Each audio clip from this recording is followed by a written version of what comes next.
The 2020 Democratic field is the most diverse ever. Democrats could make history with the first black female nominee or the first openly gay nominee.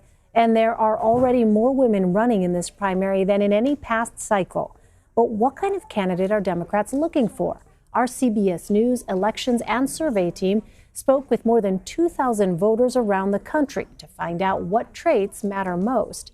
Kabir Khanna conducted the survey. He is Senior Manager of Elections here at CBS News, and he's here in New York.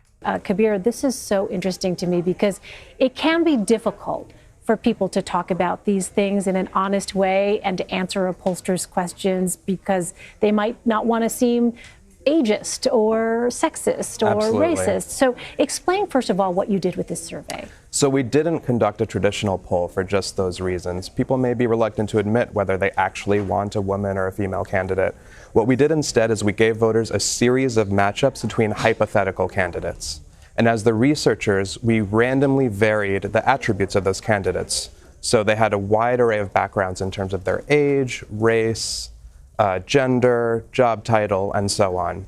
And all voters had to do was choose between one of those two candidates as the person they'd more like to see be a nominee in 2020. And it was A, B, there were no names attached. Exactly. These were all hypothetical, and voters simply chose which candidate they preferred. They didn't have to tell us how age, race, or gender affected their decision. We were able to tease that apart as researchers. So in terms of demographics, what are voters looking for?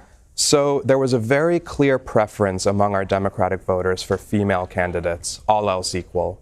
So when we showed one man and one woman as candidates A and B, and they were pretty much the same across all of their attributes, Democratic voters chose the woman 59% of the time.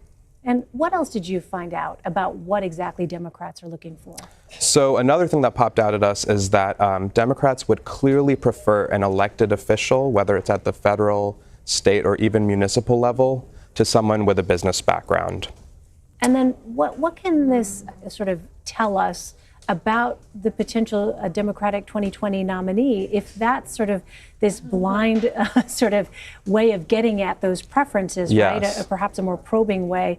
What can we sort of extrapolate then about what that Democratic nominee might look like? It's a good question, and I would say these give us preferences among Democrats in kind of an abstract sense. But an important caveat, of course, is that real candidates who have real names are more than just a bundle of 6 traits.